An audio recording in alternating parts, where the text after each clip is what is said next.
I mean, it was a great match. Ez played really well. I wish I had played more this past week. Took like a week off with the shoulder, but he played really well, really consistent.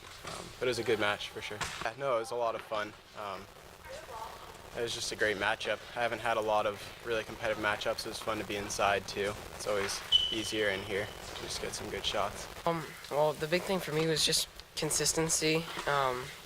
He goes for a lot more than I do, and sometimes it pays off, but against more consistent players, he'll tend to miss more.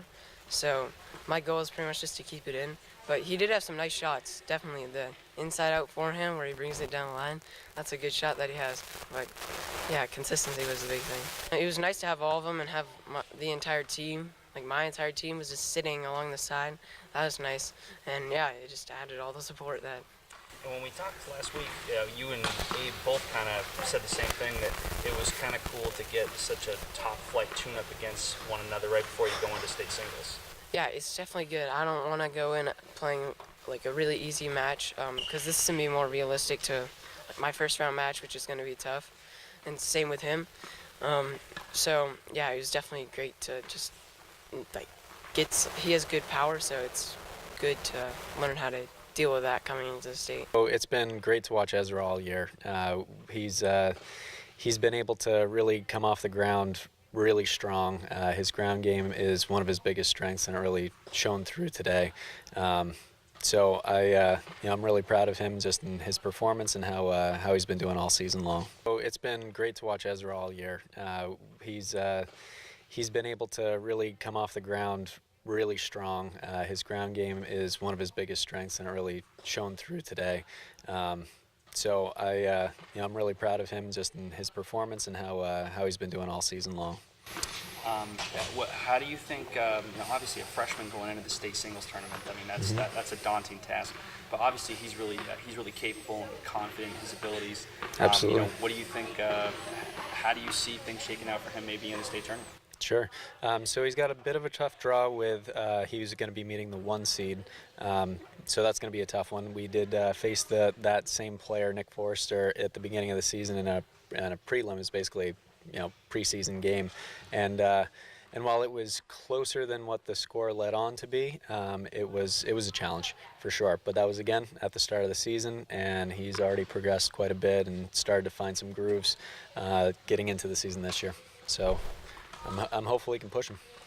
Lastly, I don't know if you answered this part of it, but did this match like as far as these two brothers kind of facing off against each other?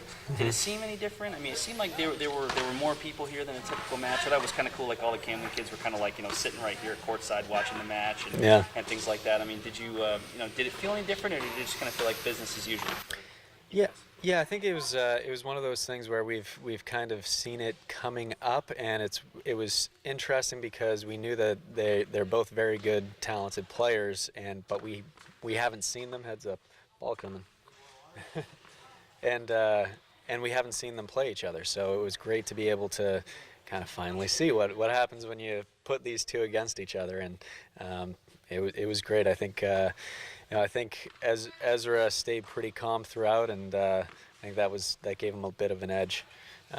But yeah, I think everybody was excited to see how this one would go. Well, I think Ezra did prove to be very good at keeping the ball in play and very consistent. I think Abe played well, and I think it was kind of a good match, even though the score doesn't indicate that. But I think it kind of came down to that consistency and looking for opportunities to try to control the points. Not to take anything away from Ezra, but how much, if at all, do you think Abe's shoulder kind of came into it? I mean, I know he sat out 2 matches last week. I know he really wanted to play today. I think his shoulder, I think it was smart probably to let his shoulder heal for the singles tournament. I think he felt good today in terms of his shoulder, but I think he felt rusty, so he hadn't been playing for this past week, really, and I think that might have had an effect on his consistency. He was a little rusty. Yeah. How do you see Abe? I mean, obviously he made it to the round of 32 last year. Yeah. I know you're a first-year coach. You weren't necessarily there for all that, but how do you think his chances are this weekend, especially getting a top-flight tune-up against Ezra like he did today? I think he's got a good chance. I think he'll play a lot the next few days. We'll find some time inside if the weather's not good, and I'm sure that he'll advance to Saturday's match. So Did it seem like leading into this match? Did it seem like there was any extra excitement? I don't know, like as far as the team goes, or like were there extra parents reaching out? Like what time is the match? I mean, like did it seem like there were more people with interest for I the guess, in this LeMole Bowl, the LeMole Bowl? that's a good question. I would say it hasn't had affected our fans that much. But I think that there was some excitement among the players for sure, and I was looking forward to watching it.